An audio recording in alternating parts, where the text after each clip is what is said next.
এদিকে আবারও প্রধানমন্ত্রী হচ্ছেন শেখ হাসিনা। হঠাৎ একই বার্তা নিয়ে ঢাকায় আসলেন র-এর প্রধান তারেক রহমানকে ৩টি শর্ত দিল ভারত। কপাল খুলে গেল আওয়ামী লীগের। তাহলে কি শেখ হাসিনাকে আবারও প্রধানমন্ত্রী হিসেবে দেখতে হবে বাংলার মানুষকে, বা বাংলার মানুষে কি শেখ হাসিনাকে প্রধানমন্ত্রী হিসেবে দেখতে যাচ্ছে? শেখ হাসিনাকে ফেরাতে ঢাকায় র প্রধান, কি ঘটছে নেপথ্যে? দক্ষিণ এশিয়ার ভূ রাজনীতিতে কি তবে বড় ধরনের কোনো পট পরিবর্তনের ইঙ্গিত পাওয়া যাচ্ছে? শেখ হাসিনাকে দেশে ফেরার সুবিধার্থে প্রয়োজনীয় ট্রাভেল পাস প্রদান করা। তারেক রহমান এবং বিএনপি সরকার, এনসিপি, জামাত সবাইকে বলে রাখছি, আপনারা তৈরি হন, আমাদের নেত্রী আসছেন, তিনি ডিসেম্বরে আসবেন। তারেক রহমানকে মোদির সঙ্গে বসতে হবে। এর অর্থ এটাই দাঁড়ায় যে সেপ্টেম্বরে ব্রিক্সের সম্মেলনে যে আমন্ত্রণ পাঠানো হয়েছে সেই আমন্ত্রণে তারেক রহমানকে সাড়া দিতে হবে। সাড়া না দিলে অনেক কিছুই নেগেটিভ দিকে যাবে। 32 জামাত ভাঙছে, 32 ডক্টর ইউনূস ভাঙছে, 32 এনসিপি লোক যারা আছে তারা ভাঙছে, কেউ কারোরই ছাড়া হইব না।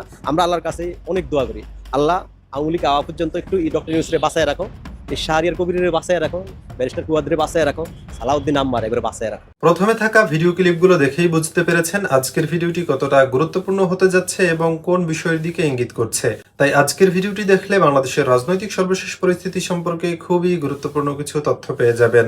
ধৈর্য ধরে সম্পূর্ণ ভিডিওটি দেখার অনুরোধ রইল। তার আগে ছোট করে একটি অনুরোধ, আপনারা যদি এ ধরনের রাজনৈতিক ভিডিওগুলো দেখতে পছন্দ করে থাকেন অবশ্যই চ্যানেলটি সাবস্ক্রাইব করে পরবর্তী ভিডিওটি সবার আগে পাওয়ার জন্য বেল আইকনটি অল করে দিবেন। চলুন দর্শক, কথা না বাড়িয়ে একটি লাইক দিয়ে একে একে সেই ভিডিওগুলো দেখে আসি। শেখ হাসিনাকে ফেরাতে ঢাকায় র প্রধান, কি ঘটছে নেপথ্যে? আমি আজকের দিনের আরেক ভাগের ভিডিওতেই হালকা করে একটু তথ্য দিয়েছি যে র প্রধান ঢাকায় এসেছেন। এই মুহূর্তে শুনুন বিস্তারিত। দক্ষিণ এশিয়ার ভূ রাজনীতিতে কি তবে বড় ধরনের কোনো পট পরিবর্তনের ইঙ্গিত পাওয়া যাচ্ছে? একদিকে ঢাকায় নিযুক্ত ভারতীয় হাই কমিশনারের প্রধানমন্ত্রী তারেক রহমানের সঙ্গে এক অত্যন্ত গুরুত্বপূর্ণ বৈঠক, অন্যদিকে কোনো ধরনের আনুষ্ঠানিক ঘোষণা ছাড়াই নীরবে ঢাকায় এসে উপস্থিত হয়েছেন ভারতের প্রভাবশালী বৈদেশিক গোয়েন্দা সংস্থা র-এর প্রধান পরাগ জৈন। শেখ হাসিনার ভারতে অবস্থান, তার দেশে ফেরার ইচ্ছা এবং বাংলাদেশ সরকারের প্রত্যার্পণ দাবির সংবেদনশীল আবহেই অনুষ্ঠিত হচ্ছে এই সমান্তরাল কূটনৈতিক ও গোয়েন্দা তৎপরতা। কিন্তু কেবল কি হাসিনা ইস্যু, নাকি এর নেপথ্যে কাজ করছে চীন, পাকিস্তান ও তুরস্ককে ঘিরে নতুন সামরিক অক্ষের উদ্বেগ? এই মুহূর্তের সম্পূর্ণ বিশ্লেষণ আমরা উদ্ঘাটন করব বাংলাদেশ ভারত সম্পর্কের এই চাঞ্চল্যকর সমীকরণ। ঢাকা আন্তর্জাতিক বিমানবন্দরে এক নিঃশব্দ পদচারণা এখন আন্তর্জাতিক ও সামরিক বিশেষজ্ঞদের নজর কেড়েছে। ভারতের গোয়েন্দা সংস্থা র অর্থাৎ রিসার্চ অ্যান্ড অ্যানালাইসিস উইং এর সেক্রেটারি পদে দায়িত্ব পালন করছেন অভিজ্ঞ আমলা পরাগ জৈন। একই সঙ্গে তিনি ভারতের অত্যন্ত গুরুত্বপূর্ণ সামরিক কাঠামো স্পেশাল প্রোটেকশন গ্রুপ বা এসপিজির স্পেশাল সেক্রেটারির দায়িত্বেও নিয়োজিত রয়েছেন। গতকাল রোববার এয়ার ইন্ডিয়ার একটি সাধারণ ফ্লাইটে তিনি 3 সদস্যের এক প্রতিনিধি দল নিয়ে ঢাকার হযরত শাহজালাল আন্তর্জাতিক বিমানবন্দরে অবতরণ করেন। এই উচ্চ পর্যায়ের প্রতিনিধি দলে তার সঙ্গে রয়েছেন অসীম মুকুন্দ কোটনিস, রাহুল নেড়ি এবং শৈবাল রায় চৌধুরী। সবচেয়ে কৌতূহলজনক বিষয় হলো, দুই দেশের কোনো দেশের সরকারের তরফে এই সফরের বিষয়ে পূর্ব থেকে কোনো সরকারি ঘোষণা বা প্রেস রিলিজ দেওয়া হয়নি। অত্যন্ত নীরবে অনুষ্ঠিত এই সফরের পেছনে আমন্ত্রণকর্তা হিসেবে ভূমিকা পালন করেছে বাংলাদেশের প্রতিরক্ষা গোয়েন্দা মহাপরিদপ্তর বা ডিজিএফআই। স্মরণ করা যেতে পারে, চলতি বছরের মার্চ মাসে বাংলাদেশের ডিজিএফআই প্রধান মেজর জেনারেল কায়সার রশিদ চৌধুরী দিল্লি সফর করেছিলেন।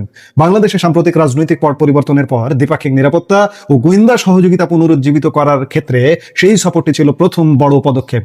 সেখানে ভারতের সামরিক গোয়েন্দা প্রধান লেফটেন্যান্ট জেনারেল আর.এস. রমনের সঙ্গে কায়সার রশিদ চৌধুরীর দীর্ঘ রুদ্ধদ্বার বৈঠক হয়। তার ধারাবাহিকতাতে এবার ভারতীয় গোয়েন্দা প্রধানের এই ঢাকা সফর। গোয়েন্দা পর্যায়ে আলোচনার ঠিক সমান্তরালে আজ সোমবার ঢাকার রাজনীতিতে গড়িয়েছে বড় কূটনৈতিক পদক্ষেপ। বাংলাদেশে নিযুক্ত ভারতের হাই কমিশনার দীনেশ ত্রিবেদী আজ মুখোমুখি হয়েছেন বাংলাদেশের প্রধানমন্ত্রী তারেক রহমানের সঙ্গে। এই বৈঠকে এমন এক স্পর্শকাতর সময়ে অনুষ্ঠিত হয়েছে যখন গত বুধবার দিল্লিতে বসে বাংলাদেশের সাবেক প্রধানমন্ত্রী শেখ হাসিনার সাংবাদিক বৈঠক করাকে কেন্দ্র করে ঢাকা ও নয়াদিল্লির কূটনৈতিক সম্পর্কে এক ধরনের নতুন উত্তেজনা সৃষ্টি হয়েছে। তবে রাজনীতির এই গরম আবহাওয়ার মধ্যেও বাস্তবতার তাগিদে অর্থনৈতিক টানাপোড়েন নিরসনের উদ্যোগ থেমে নেই। জ্বালানি সংকট তীব্র হওয়ায় বাংলাদেশ সরকার সম্প্রতি ভারতের কাছে বাড়তি ডিজেল সরবরাহের অনুরোধ জানিয়েছে। আজকের এই গুরুত্বপূর্ণ বৈঠকে হাই কমিশনার দীনেশ ত্রিবেদী প্রধানমন্ত্রী তারেক রহমানের হাতে কিছু তাৎপর্যপূর্ণ আমন্ত্রণ তুলে দিয়েছেন বলেই জানা গেছে। প্রথমত, আগামী মাসে ভারতের দিল্লিতে আয়োজিত হতে যাওয়া মর্যাদাপূর্ণ ব্রিক্স শীর্ষ সম্মেলনে যোগদানের জন্য ভারত সরকারের তরফ থেকে পুনরায় আন্তরিক আমন্ত্রণ জানানো হয়েছে বলে এমনটাই জানা যাচ্ছে। দ্বিতীয়ত, প্রধানমন্ত্রী তারেক রহমানকে সপরিবারে ভারতে একটি পূর্ণাঙ্গ দ্বিপাক্ষিক সফরের জন্য প্রাতিষ্ঠানিক আমন্ত্রণ জানানো হয়েছে। আজ একদিকে যখন রাজনৈতিক ও কূটনৈতিক আলোচনা চলছে, ঠিক তখনই শীর্ষ সামরিক ও গোয়েন্দা কর্মকর্তারা মুখোমুখি বসেছেন দুই দেশের দীর্ঘমেয়াদী নিরাপত্তা রূপরেখা সাজাতে। ভারতের আশ্রয়ে শেখ হাসিনা যাওয়ার পর ডিজিএফআই প্রধানের দিল্লি সফর থেকে যে বরফ গলতে শুরু করেছিল, তার মূল কেন্দ্রবিন্দুতে এখন দাঁড়িয়ে আছে শেখ হাসিনার দেশে ফেরার আইনি ও কূটনৈতিক পথ খোঁজা। ভারতে অবস্থানরত শেখ হাসিনা সম্প্রতি ঘোষণা দিয়েছেন যে তিনি আগামী ডিসেম্বরের মধ্যেই বাংলাদেশে ফিরে আসতে চান। কিন্তু অন্যদিকে বাংলাদেশ সরকারের অবস্থান অত্যন্ত কঠোর ও অনড়। সামনাসামনি দেখা যাচ্ছে, পেছনে অন্য ঘটনা ঘটছে। আমি বারবারই বলছি, ঢাকা স্পষ্ট জানিয়ে দিয়েছে প্রকাশ্যে যে শেখ হাসিনা একজন সাজাপ্রাপ্ত আসামি। তাই ভারতের আইন শৃঙ্খলা রক্ষাকারী বাহিনীর উচিত তাকে গ্রেপ্তার করে বাংলাদেশ কর্তৃপক্ষের কাছে সোপর্দ করা। তবে দিল্লির যুক্তি সম্পূর্ণ ভিন্ন। ভারতীয় কূটনৈতিক কাঠামোর মতে শেখ হাসিনা কোনো পলাতক আসামি হিসেবে বেআইনিভাবে ভারতে প্রবেশ করেননি, বরং বাংলাদেশ বিমান বাহিনীর সুনির্দিষ্ট বিমানে করেই তিনি নিরাপদে দিল্লিতে পৌঁছান। ফলে ভারতীয় দৃষ্টিকোণ থেকে তিনি একজন বিপদাপন্ন অতিথি। এই কারণে দুই দেশের বর্তমান প্রত্যার্পণ চুক্তির আওতায় তাকে সোজা হস্তান্তর করা আইনগতভাবে সম্ভব নয় বলে নয়াদিল্লি ইতিমধ্যে ঢাকাকে সাফ জানিয়ে দিয়েছে। যেহেতু শেখ হাসিনা এখন স্বেচ্ছায় নিজ দেশে ফিরতে আগ্রহী, তাই ভারত মনে করে বাংলাদেশ সরকারেরই উচিত এই প্রক্রিয়াটি মসৃণ করা। এক্ষেত্রে নয়াদিল্লি ঢাকার কাছ থেকে প্রধানত 3টি পদক্ষেপ প্রত্যাশা করছে। 1, শেখ হাসিনাকে দেশে ফেরার সুবিধার্থে প্রয়োজনীয় ট্রাভেল পাস প্রদান করা। 2, তার স্বদেশে প্রবেশের নিরাপত্তা পুরোপুরি নিশ্চিত করা। 3, বাংলাদেশে ফেরার পর আদালত ও আইনের মুখোমুখি হলে তিনি যেন সম্পূর্ণ ন্যায় বিচার পান, তার লিখিত ও সুনির্দিষ্ট গ্যারান্টি দেওয়া। ধারণা করা হচ্ছে দুই দেশের এজেন্সি বা গোয়েন্দা পর্যায়ে এই বিষয়ে একটি সমঝোতামূলক খসড়া তৈরির পরই তা পরবর্তী রাজনৈতিক সিদ্ধান্তের জন্য সরকারের সর্বোচ্চ পর্যায়ে পেশ করা হবে। ভারতের গোয়েন্দা প্রধানের এই ঢাকা সফরের পেছনের সময়কালটি অত্যন্ত তাৎপর্যপূর্ণ। বর্তমানে দক্ষিণ এশিয়ায় পাকিস্তান, চীন, তুরস্ক ও সৌদি আরবের সঙ্গে বাংলাদেশের কূটনৈতিক সম্পর্কের এক নতুন মাত্রা যোগ হচ্ছে। ইতিমধ্যে পাকিস্তান, চীন ও তুরস্ক একটি নতুন অর্থনৈতিক ও সামরিক বলয় তৈরিতে সক্রিয়। গত সপ্তাহে পাকিস্তান, সৌদি আরব এবং তুরস্কের মধ্যে একটি নতুন ত্রিদেশীয় সামরিক চুক্তি স্বাক্ষরিত হয়েছে, যার মূল শর্ত হলো এই 3টি দেশের যে কোনো একটি যদি কোনো বহিঃশত্রু দ্বারা আক্রান্ত হয়, তবে তা যৌথভাবে সবার ওপর আক্রমণ হিসেবে গণ্য করা হবে এবং সবাই মিলে যুদ্ধে অংশ নেবে। উল্লেখ্য, গত বছরই পাকিস্তান সৌদি আরবের সঙ্গে পৃথকভাবে অনুরূপ সামরিক চুক্তি করেছিল। এর পাশাপাশি পাকিস্তান ও তুরস্কের উচ্চপদস্থ সামরিক কর্মকর্তাদের সাম্প্রতিক ঘন ঘন ঢাকা সফরকে ভারত অত্যন্ত সতর্ক ও সন্দেহের চোখে দেখছে। ভারতের সামরিক ও কূটনৈতিক বিশ্লেষকদের মতে এই অঞ্চলে পাকিস্তান ও ভারতের বিরোধপূর্ণ শক্তির উপস্থিতি নয়াদিল্লির সার্বিক নিরাপত্তার জন্য মারাত্মক উদ্বেগের কারণ। গোয়েন্দা প্রধানদের এই বৈঠকে দ্বিপাক্ষিক নিরাপত্তা জোরদারের পাশাপাশি রোহিঙ্গা ইস্যু গুরুত্ব পাচ্ছে। কক্সবাজারের শরণার্থী শিবির থেকে রোহিঙ্গারা শুধু আশেপাশের বিভিন্ন দেশেই ছড়াচ্ছে না, বরং ভারতেও বিপুল সংখ্যায় অবৈধভাবে প্রবেশ করছে। নয়াদিল্লি একে তাদের অভ্যন্তরীণ নিরাপত্তার জন্য মারাত্মক ঝুঁকি হিসেবে দেখছে। পাশাপাশি ভারতের উত্তর পূর্বাঞ্চলীয় সীমান্ত রাজ্যগুলোর রাজনৈতিক স্থিতিশীলতা ও সীমান্ত নিরাপত্তার বিষয়েও দুই দেশের গোয়েন্দা প্রধানদের মধ্যে বিস্তারিত আলোচনা হবে বলে জানা যাচ্ছে। পরাগ জৈনের নীরবে ঢাকা সফর এবং দীনেশ ত্রিবেদীর প্রধানমন্ত্রীর সাথে সাক্ষাৎ, এই দুই ঘটনা কেবল সাধারণ কোনো কূটনৈতিক শিষ্টাচার নয়। একদিকে যেমন রয়েছে শেখ হাসিনাকে ঘিরে দুই দেশের চরম আইনি ও কূটনৈতিক জটিলতার সমাধান খোঁজার প্রচেষ্টা, অন্যদিকে রয়েছে ভূ রাজনৈতিক নিরাপত্তার এক বিশাল দাবার চাল। পাকিস্তান, তুরস্ক, চীন বলয়ের বিস্তার এবং ভারতের উত্তর পূর্বাঞ্চলীয় সুরক্ষার সমীকরণে বাংলাদেশ এখন বিশ্ব রাজনীতিতে এক অত্যন্ত গুরুত্বপূর্ণ কেন্দ্রবিন্দুতে পরিণত হয়েছে। এখন দেখার বিষয় যে গোয়েন্দা প্রধান বাংলাদেশে এসছেন এবং শেখ হাসিনা প্রত্যাবর্তনের নিয়েই কাজ চলছে। আমার আগের ভিডিওটা কিন্তু এমনটাই ছিল। এই কাজগুলোর চূড়ান্ত পরিণতি আমরা নিশ্চয়ই খুব শীঘ্রই দেখতে পাচ্ছি বলেই প্রতীয়মান হচ্ছে। সত্য কখনো গোপন থাকে না। জুলাই আন্দোলন নিয়ে খোদ জুলাই সন্ত্রাসে যারা ষড়যন্ত্রকারী হিসেবে অংশ নিয়েছিল, তারাই একের পর এক হাটে হাড়ি ভেঙে দিচ্ছে। ফরহাদ মোজাহার, বিশিষ্ট কবি, দার্শনিক, চিন্তাবিদ, এই গফুর মিয়া হাটে হাড়ি ভেঙে দিয়েছে। গত কয়েকদিনে এটা সামাজিক যোগাযোগ মাধ্যম, মেইন স্ট্রিম মিডিয়াতে অনেক চর্চিত হচ্ছে। গফুর হঠাৎ হাটে হাড়ি ভেঙে দিল, এটা কি নতুন কোনো রাজনৈতিক চাল? জুলাই জঙ্গি আন্দোলন, শেখ হাসিনা সরকারের পতন, তারপরের বিভিন্ন রাজনৈতিক সমীকরণ, সবকিছুর পেছনে ছিল চক্রান্ত। এর পেছনে ছিল সক্রিয় কোনো আন্তর্জাতিক পরাশক্তি, এটা আমরা সবাই জানি। কিন্তু মার্কিন দূতাবাসের সেফ হাউস, তরুণ আন্দোলনকারীদের ব্রেন ওয়াশ এবং এক দফার পেছনের কারিগরদের আসল ঘটনাগুলো আমরা অনেকেই জানি না। গফুর হঠাৎ করে কেন এসব কিছু স্বীকার করছে? আন্দোলনে ছাত্র নেতাদের সেফ হাউসে রেখে সিদ্ধান্ত নেওয়া হয়েছিল, একথা গফুর কেন বলছে? কেন গফুর বলছে প্রগতিশীল বামপন্থীরা আমেরিকার দালালি করেছে? রহস্যজনক না? গফুরের 44 বছরের রাজনৈতিক প্রজেক্ট এবং কেন তার কাঙ্ক্ষিত মজলুমের ইনসানিয়াত অর্থাৎ ইসলামী রাষ্ট্র প্রতিষ্ঠার স্বপ্ন শেষ পর্যন্ত বাংলাদেশে ব্যর্থ হলো, এটা বুঝতে হলে অর্থাৎ গফুরকে বুঝতে হলে আমাদেরকে ফিরে যেতে হবে আজ থেকে ঠিক ৪৪ বছর আগে। তখনকার সময়ে গফুর বলেছিল, আমরা বিপ্লব পরবর্তী শাসক তৈরি করছি যারা একটি আধুনিক ব্যুরোক্রেসি বা আমলাতন্ত্র গড়ে তুলবে। তখন তাকে প্রশ্ন করা হয়েছিল, শাসক তৈরি করছেন ভালো কথা, কিন্তু বিপ্লবটা করতে হবে, আর সেই বিপ্লব কিভাবে হবে? গফুরের উত্তর ছিল অতি সংক্ষেপে, সে তো এমনি এমনি ঘটবে, অর্থাৎ কেউ না কেউ বিপ্লব ঘটাবেই। গফুর প্রথাগত বামপন্থীদের উপর কখনো ভরসা করতে পারে নাই। সে জানতো বাংলাদেশের চিরাচরিত বাম রাজনীতি দিয়ে রাষ্ট্র ক্ষমতা পরিবর্তন করা কখনোই সম্ভব না, কারণ বামেদের সেই সক্ষমতা নাই। আর তাই গফুর নতুন এক তত্ত্ব নিয়ে মাঠে নেমেছিল, জিহাদই শ্রেণী সংগ্রাম। আর সেই নতুন তত্ত্বে ভরসা করলো একদল তরুণ। সেই তরুণ কারা? এই মাহফুজ আলম, নাহিদ, সার্জিস, হাসনাত, আসিফ মাহমুদ, সজীব ভুইয়া। এই তরুণদের এক অংশে ছিল নিষিদ্ধ সংগঠন হিজবুত তাহরির, এদের ক্যাডাররা, আর অন্য অংশে ছিল নব্য উদারবাদী অক্সিলারি ফোর্স, যাদের নাম বললাম, নাহিদ, আসিফ। এরা ছিল এই ফোর্সের মূল নেতৃত্বে। এরা গফুরের এই তত্ত্ব গিলে খেয়েছিল, আর এই গোষ্ঠী 2024 জুলাই জঙ্গি আন্দোলনের সব থেকে আগ্রাসী ভূমিকা পালন করেছে। এখানেই তৈরি হয় মূল নাটক। বামপন্থীরা রাজপথে চিৎকার করে বলে আসছিল, এইটা অর্থাৎ জুলাই আগস্টের সেই জঙ্গি আন্দোলন কৃষক, শ্রমিক এবং মেহনতি মানুষের বিপ্লব। কিন্তু বাস্তবতা কি এটা ছিল? বাস্তবতা হলো আন্দোলনের সাধারণ খেটে খাওয়া মানুষের স্বতঃস্ফূর্ত অংশগ্রহণ থাকলেও রাজনীতির ড্রাইভিং সিটে ছিল অন্য কেউ। আন্দোলনের প্রথম সারির নিয়ন্ত্রণ থেকে কৌশলগতভাবে সরিয়ে দেওয়া হয় মূল তরুণদের। মাঠে মূল আধিপত্য বিস্তার করে নাহিদের মতো রাজনৈতিকভাবে অপরিপক্ক তরুণরা। আর ব্যাকগ্রাউন্ডে শক্ত অবস্থান নেই জামায়াত ইসলাম, হেফাজত এবং সেনাবাহিনীর একটা বিশেষ প্রভাবশালী অংশ, যেটাকে আমরা পাকপন্থী অংশ বলতে পারি। যখন দেখা গেল ক্ষমতার নিয়ন্ত্রণ পুরোপুরি সাধারণ মানুষের হাত থেকে বের হয়ে যাচ্ছে, ঠিক তখনই সুযোগ বুঝে দৌড়ে এসে নিজেদের নাম লিখিয়েছিল বিএনপি। আমাকে একটা কথা বলেন, এরা কি কেউ রাষ্ট্র ব্যবস্থা কিংবা সিস্টেম পরিবর্তন করতে চেয়েছিল? উত্তর হলো না। তারা চেয়েছিল স্রেফ রেজিম চেঞ্জ, অর্থাৎ শেখ হাসিনা সরকারের পতন। আর এই রেজিম চেঞ্জ প্রজেক্টের সব থেকে বড় পৃষ্ঠপোষক ছিল মার্কিন যুক্তরাষ্ট্র। ভূরাজনৈতিক স্বার্থে শেখ হাসিনাকে সরাতে তারা $1 মিলিয়ন ইনভেস্ট করেছে। খোদ মার্কিন প্রেসিডেন্ট ডোনাল্ড ট্রাম্প বলে দিয়েছেন, এই রেজিম চেঞ্জ ঘটাতে $29 মিলিয়ন খরচ হয়েছে। আজকের দিনের রাজনৈতিক সচেতন প্রত্যেকটা মানুষ এটা জানেন, তাদের সবার কাছে এটা মোটামুটি পরিষ্কার হয়ে গেছে। জুলাই জঙ্গি উত্থানে আমেরিকা এবং সেনাবাহিনীর একাংশের ভূমিকা নিয়ে দীর্ঘদিন রাজনৈতিক বিশ্লেষকরা কথা বললেও গফুর অর্থাৎ ফরহাদ মোজাহার নীরব ছিল। কিন্তু হঠাৎ করে গত সপ্তাহে একটা পডকাস্টে গিয়ে থলের বিড়াল হাটে ছেড়ে দিয়েছে। গফুরের নিজস্ব স্বীকারোক্তি অনুযায়ী মার্কিন যুক্তরাষ্ট্রের দূতাবাসগুলো ওই সেফ হাউসগুলো তৈরি করেছে। তোমরা দেখেন এগুলো সেফ হাউসে তো মজুদ ধলাই হয়েছে। যারা সেফ হাউসে ছিল তারা যখন ফোন করতেছে আমাকে, তখন তারা বলছে আমাদের উপর চাপ দিতেছে যে আমরা যেন পদত্যাগের কথা বলি। আন্দোলন চলাকালীন বৈষম্য বিরোধী ছাত্র আন্দোলনের শীর্ষ নেতাদের রাখা হয়েছিল মার্কিন দূতাবাসের সেফ হাউসে। সেখান থেকেই তাদের উপর চাপ সৃষ্টি করা হয় এবং বাধ্য করা হয় সরকার পতনের এক দফা দাবি তুলতে। ঠিক একই সময়ে শিক্ষক এবং অ্যাক্টিভিস্ট পচা বাম আনু মোহাম্মদ এই বদমাইশকে দিয়েও আন্দোলনের মাঠ থেকে এক দফা ঘোষণা করানো হয়েছিল। আর এই পুরো প্রক্রিয়ার সঙ্গে গফুরের যোগাযোগ ছিল নিরবচ্ছিন্ন। কিন্তু প্রশ্ন ওঠে, এখন কেন গফুর এসব প্রকাশ্যে বলছে? সে কি কোনো বীরত্ব দেখাতে যাচ্ছে? সহজ উত্তর, না। গফুর কোনো হাটে হাড়ি ভাঙেনি। নিজের এবং নিজের মাস্টার প্ল্যানের চূড়ান্ত ব্যর্থতা ঢাকতেই সে এখন সত্যের কিছুটা প্রকাশ করছে। গফুরের রাজনৈতিক মহাকাব্য শেষ পর্যন্ত ব্যর্থতায় রূপ নিয়েছে। 2024 সালের শেষের দিকে তাকে প্রায় আক্ষেপ করতে শোনা গেছে জামাত সহ চরমপন্থী অ্যাক্টিভিস্টরা তাকে মেরে ফেলতে চায়। সে শহীদ হবে, তাতে তার কোনো কষ্ট নেই। এই একটি বাক্যই প্রমাণ করে গফুর যেটাকে বিপ্লব ভেবেছিল সেটা হাতছাড়া হয়ে গেছে। সে একা ব্যর্থ হয়নি, তার শীর্ষরাও ব্যর্থ হয়েছে। তবে হ্যাঁ, তার এই দীর্ঘ রাজনৈতিক সাধনার একমাত্র দৃশ্যমান সফলতা হলো তার ঘনিষ্ঠ শিষ্য মাহবুব মোর্শেদ এবং ফারুক ওয়াসিফ সরকারের উচ্চ পদে আসীন হয়েছিল।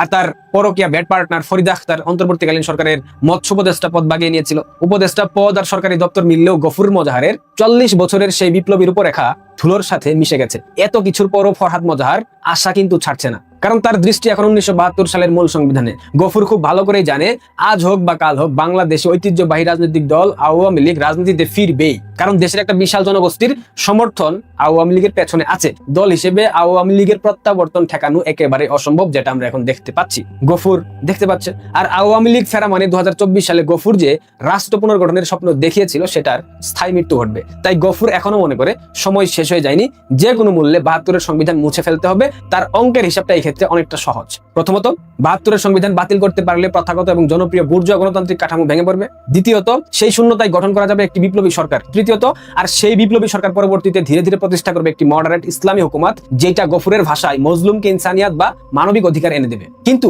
গফুরের এই ইসলামিক ইনসানিয়াতের স্বপ্ন ধূলিসাৎ করে দিয়েছে, স্বপ্নে পানি ঢেলে দিয়েছে বিএনপি এবং জামায়াত। কারণ বিএনপি কিংবা জামায়াতের রাজনীতির উদ্দেশ্য রাষ্ট্র কাঠামো পুরোপুরি বদলে ফেলা নয়, তাদের উদ্দেশ্য বিদ্যমান সিস্টেম বজায় রেখে ক্ষমতার চেয়ারে বসা। তাই তারা যখন দেখলো পরিস্থিতি বেসামাল হয়ে যাচ্ছে, তখন তারা জুলাই ঘোষণা, তথাকথিত জুলাই সনদ বাস্তবায়নের মূল্য ঝুলিয়ে আন্দোলনের উত্তাপ ঠান্ডা করে দিচ্ছে। ফলে চরম বিপদে পড়েছে গফুর। এখন সে কি করবে? সে কি সব সত্য উগরে দেবে? সে ইতিমধ্যেই প্রগতিশীল বামপন্থীদের সাম্রাজ্যবাদী আমেরিকার পারপাস সার্ভকারী বলে আক্রমণ করেছে। আমেরিকা কিভাবে সেফ হাউসে রেখে আন্দোলনকারীদের মগজ ধোলাই করেছে সেটাও ফাঁস করে দিয়েছে। রাজনৈতিক অঙ্গনে এইসব কথা বলা অত্যন্ত বিপজ্জনক, যে কোনো সময় তার বড় ধরনের ক্ষতি হতে পারে। সেটা গফুর জানা সত্ত্বেও মুখ খুলছে, কারণ সে জানে এখন না বললে তার রাজনৈতিক অস্তিত্ব আর অবশিষ্ট থাকবে না। আমার শেষ প্রশ্ন, গফুর কি এখনো কোনো অলৌকিক স্বপ্ন দেখছে, নাকি সে জানে তার উপর দেওয়া অ্যাসাইনমেন্ট পুরোপুরি ব্যর্থ হয়েছে? তাহলে সে কি এই হাটে হাড়ি ভাঙার নাটক করছে? এটাই এখন কোটি টাকার প্রশ্ন। অনেকেই ভাবছে গফুর এখন একটি কিঞ্চিত আশা বুকে পুষে রেখেছে, তার সমীকরণ হলো ভবিষ্যতে শেখ হাসিনার দেশে প্রত্যাবর্তন কিংবা বড় কোনো রাজনৈতিক ঘোষণাকে কেন্দ্র করে দেশে একটি বিশাল উথাল পাথাল পরিস্থিতির সৃষ্টি হবে, তৈরি হবে চরম এনার্কি। মুহূর্তের মধ্যে রাজপথে জনতার দ্রুত সমাবেশ ঘটবে এবং ছত্রভঙ্গ ঘটবে। আর সেই ডামাডোলের সুযোগে যদি আরো একটা সিলেক্টিভ ম্যাসাকার ঘটানো যায়, তবেই হয়তো শেষ মুহূর্তে তার কাঙ্ক্ষিত মজলুমের ইনসানিয়াত কিংবা চরমপন্থী রূপরেখা কায়েম করা সম্ভব হবে। গফুরের এই বিপদজনক রাজনৈতিক চাল এবং বাংলাদেশের বর্তমান রাজনীতির ভবিষ্যৎ নিয়ে আপনাদের কি মতামত অবশ্যই কমেন্ট বক্সে জানাবেন। আর এই গফুরের স্বীকারোক্তি একটা প্রকাশ পেয়েছে, ধীরে ধীরে আরো আসবে। কে কত ডলার খেয়েছে, কে কত ডলারের বিনিময়ে মার্কিনীদের পারপাস সার্ভ করেছে, কে কত ডলারের বিনিময়ে রাস্তায় নেমেছিল, সামাজিক যোগাযোগ মাধ্যমে গুজব রটিয়েছে, সব সামনে আসবে। এই জুলাই ষড়যন্ত্রের অংশীদার যারা ছিল, এই জুলাই ষড়যন্ত্র ঠিক কিভাবে সংগঠিত হয়েছে, প্রত্যেকটা তথ্য আপনাদের সামনে চলে আসবে। আপনারা অপেক্ষা করেন। বঙ্গবন্ধু কন্যা শেখ হাসিনা বাংলাদেশে আসার পূর্বেই সব সামনে আসবে। যেমনটা শহীদ প্রেসিডেন্ট স্বাধীনতার ঘোষক জিয়াউর রহমানকে মরণোত্তর মেরে দিয়েছে জামায়াত ইসলাম। ভিডিওটা জামাতের ফেসবুক পেজে গিয়ে দেখবেন, তাহলে বুঝবেন আমি কি বুঝিয়েছি। তাহলে কি শেখ হাসিনাকে আবারও প্রধানমন্ত্রী হিসাবে দেখতে হবে বাংলার মানুষকে, বা বাংলার মানুষে কি শেখ হাসিনাকে প্রধানমন্ত্রী হিসাবে দেখতে চাচ্ছে? এই প্রশ্ন যদি আপনাকে করা হয়, তাহলে আপনি কি উত্তর দেবেন? দেখেন, আমরা কিন্তু এটা খুব ভালোভাবে জানি যে বাংলার মানুষ কি চাচ্ছে। বাংলার মানুষ একটা ইনক্লুসিভ নির্বাচন চায়, অংশগ্রহণমূলক নির্বাচন চায়। আপনি জুলাই আগস্ট আন্দোলনের কথা বলবেন, সেই জুলাই আগস্ট আন্দোলনে কিন্তু একমাত্র চাওয়া ছিল সকল দলের অংশগ্রহণে একটা নির্বাচন। তখন কিন্তু এরকম ডিক্লারেশনও দেওয়া হয়েছিল না যে যদি জুলাই আগস্ট আন্দোলন সফল হয় আওয়ামী লীগকে নিষিদ্ধ করা হবে, একটা লোক রাস্তায় নামতো। যদি এরকম ডিক্লেয়ার দেওয়া হতো যে জুলাই আগস্ট আন্দোলন যদি সফল হয় মুক্তিযুদ্ধের স্মৃতিচিহ্ন মুছে ফেলার চেষ্টা করা হবে, তাহলে রাস্তায় নামতো না। তখন বাংলাদেশের মানুষের মনের মধ্যে একটাই চাওয়া ছিল যে একটা সকল দলের অংশগ্রহণে নির্বাচন হবে। এখন হ্যাঁ, বলতে পারেন যে এটা তো তাদের উপরে ক্ষোভের বহিঃপ্রকাশ, যে তারা একা নির্বাচন করে এরকম অভিযোগ ছিল। কিন্তু গত 2 বছরের শাসনামল দেখে আপনার কি মনে হয়? যে প্রথমে এই কথাগুলো বললাম, হয়তো বোঝার একটু অসুবিধা হতে পারে, বিস্তারিত আলোচনাটি শুনুন। আমি টু দ্য পয়েন্টে আপনাদেরকে বোঝানোর চেষ্টা করবো। এই যে দেখেন, আমি এখানে হিসাব কষে নিয়ে আসছি, আপনাদের সামনে উপস্থাপন করবো। আপনারা আপনাদের বিবেক বুদ্ধি এবং যুক্তি অনুযায়ী এটা আপনারা কমেন্ট বক্সে অবশ্যই জানিয়ে দেবেন। আমি যে গুরুত্বপূর্ণ বিষয়টি নিয়ে আলোচনা করব, তার আগে আমি ছোট্ট করে আপনাদেরকে একটু গঙ্গার পানি বন্টন চুক্তি সম্পর্কে জানাতে চাই। এখানে আবার প্রশ্ন আসতে পারে যে কেন? বিষয়টা তো হচ্ছে শেখ হাসিনা প্রধানমন্ত্রী হওয়া না হওয়া নিয়ে গঙ্গার পানি বন্টন চুক্তি কেন? আসেন এটা জানি। অবশ্যই এটা এই বক্তব্যের জন্য খুবই একটা প্রাসঙ্গিক এবং গুরুত্বপূর্ণ বিষয়। গঙ্গার পানি চুক্তি কোন সরকারের আমলে হয়েছিল বলুন তো? গঙ্গার পানি চুক্তি বন্টন হয়েছিল তৎকালীন আওয়ামী লীগ সরকারের আমলে। এটা স্বাক্ষরিত হয়েছিল কত সালে? 1996 সালের 12 ডিসেম্বর বাংলাদেশ ও ভারতের মধ্যে 30 বছর মেয়াদী ঐতিহাসিক গঙ্গার পানি বন্টন চুক্তি স্বাক্ষরিত হয়। ভারতের ফারাক্কা পয়েন্টে দেখেন, শুষ্ক মৌসুমে অর্থাৎ জানুয়ারি থেকে মে পানি প্রবাহের উপর ভিত্তি করে এই পানি ভাগাভাগি নির্ধারিত হয়। তাহলে আমরা এই পর্যন্ত এখন সেখানে এই যে গঙ্গার পানি বন্টন চুক্তি, সেটার মেয়াদ কবে শেষ হবে? আমরা কিন্তু এই বিষয়ে আলোচনা শুনি। মেয়াদ কবে শেষ হবে? 30 বছরের মেয়াদে করা হয়েছিল। কবে করা হয়েছিল? 1 জানুয়ারি 1997 থেকে শুরু হয়েছে। তাহলে শেষ হবে 2026 সালের 12 ডিসেম্বর। তার মানে আগামী ডিসেম্বরে শেষ হবে গঙ্গার পানি বন্টন চুক্তি। এই বন্টন চুক্তিটার মানে সূত্র কী ছিল? কীভাবে বন্টন হইতো? দেখেন, ফারাক্কায় 30,000 কিউসেক বা কম পানি থাকলে দুই দেশ সমানভাবে অর্থাৎ 50-50 50% করে পানি পাবে। 70 থেকে 75,000 কিউসেক থাকলে বাংলাদেশ পাবে 35,000 কিউসেক পানি, আর বাদবাকি ভারতের। আর 75,000 কিউসেকের বেশি পানি থাকলে ভারত পাবে 40 এবং বাদবাকি যা পানি থাকবে সেটা পাবে বাংলাদেশ। তার মানে এই যে পানি চুক্তি বন্টনটা, এই পানি চুক্তি বন্টনটা ছিল এটা সমতার একটা বন্টন, এবং যদি আপনি ধরতে যান তাহলে বাংলাদেশকে প্রায়োরিটি দেওয়া হয়েছিল। বাস্তবতা এটা কি জন্য আপনাদেরকে বললাম, এটা আপনারা জাস্ট মনে রাখেন, আমার আলোচনার সাথে এটা কাজে লাগবে। এখন আসেন যে তাহলে কি শেখ হাসিনা আবার পরবর্তী প্রধানমন্ত্রী হচ্ছেন? এই বিষয়টা আলোচনা করি।